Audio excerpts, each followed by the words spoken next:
Buckle up, because this story, it's the kind you don't just scroll past to lean in.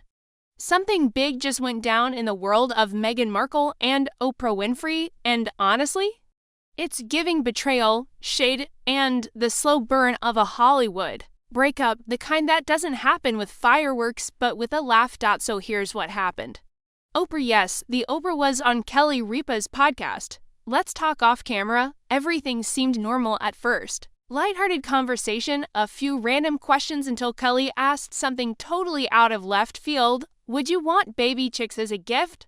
Random, right, but Oprah, being her usual smooth and clever self, chuckled and said, I'd run them straight over to the sus-sexx-sex. Wait, what? She didn't just mispronounce Sussex, she completely twisted it into a tongue twister, sus-sex, and while it sounded playful, it landed like a slap. For those really paying attention, it wasn't just a quirky joke. It was shade, sharp, cheeky, deliberate shade.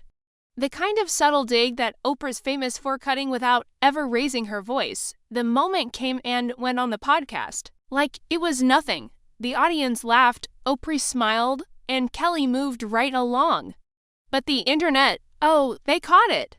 Meghan's fans were fuming, critics popped virtual champagne. And suddenly, one simple line turned into a Hollywood earthquake. Now, let's rewind a bit because this isn't just a mispronounced name.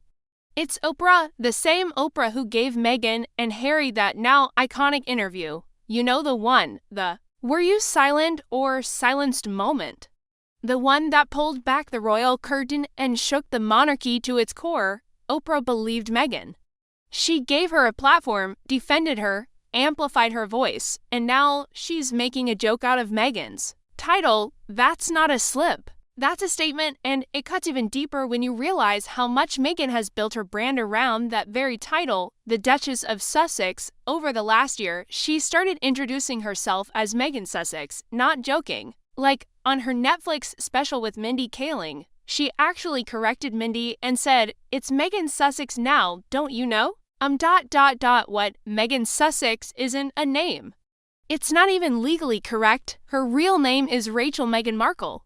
Duchess of Sussex is a royal title and honorary one she got through marriage, not something she can turn into a personal brand, but she's been trying, desperately, and it shows. So Oprah's joke?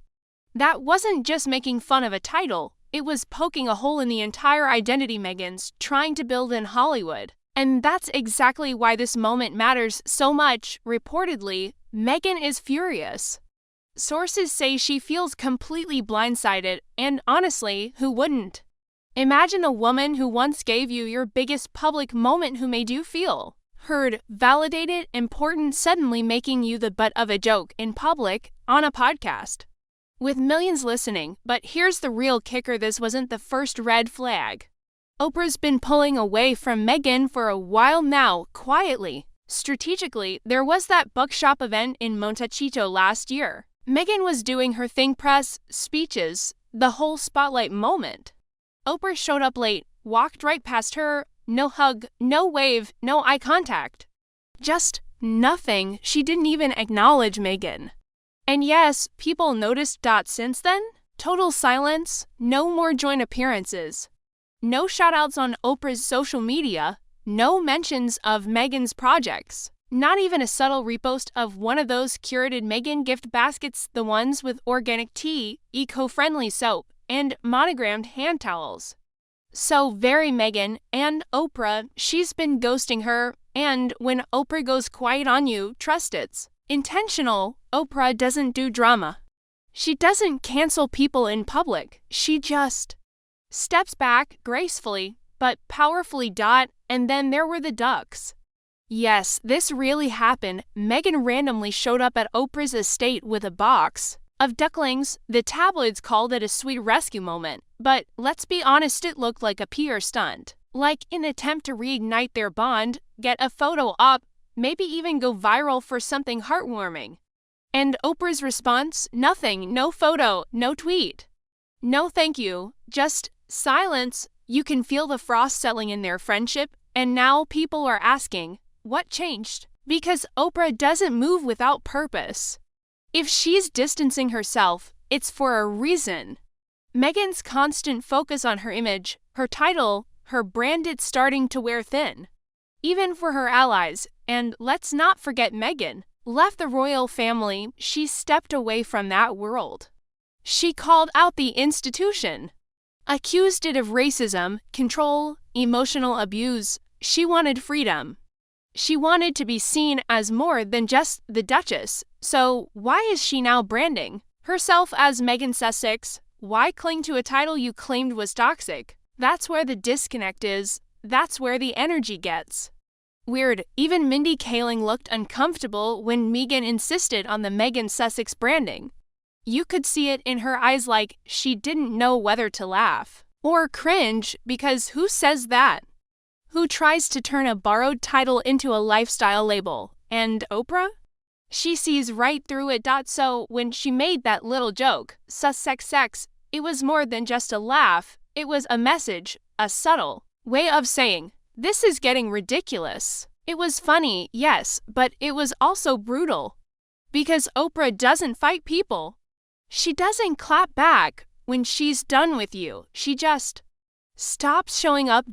And in Hollywood, that's worse than a scandal. That's invisibility, because when Oprah walks away, other people take note. Producers, agents, executives, the whispers start. Is she still a good bet? Is the brand still strong? Are we sure she's worth the risk? That's the domino effect. And Meghan's team, they're panicking. They know what it means to lose Oprah's support. It's not just personal. It's professional suicide, because Oprah isn't just a friend. She's the stamp of approval, the Hollywood gatekeeper, and when she pulls away, others follow quietly. No drama, just phone calls that don't get returned, invites that never arrive, deals that stall and disappear. And Meghan, you can feel her trying to hold it all together. She's still doing the same thing: curated appearances, heartfelt speeches, tea-sipping Instagram vibes. But the magic's fading. The headlines aren't as kind. The projects aren't connecting. The audience isn't listening the way it used to. It's not that she's canceled. It's not that she's a villain. It's worse than that. She's becoming boring. In a world like Hollywood, that's the kiss of death, because people will forgive scandals, drama, even lies. But they don't forgive boring. If your story doesn't evolve, they move on. And Meghan? She's still telling the same story: misunderstood Duchess, media victim, royal rebel. It was powerful once, but now it's stuck on repeat. And Oprah's laugh, that tiny little moment on a podcast, might have been the first loud signal that the world's ready to move on. So now Meghan stands at a crossroads. She can keep clinging to the brand, the title, the image that no longer clicks, or she can pivot, drop the Duchess act.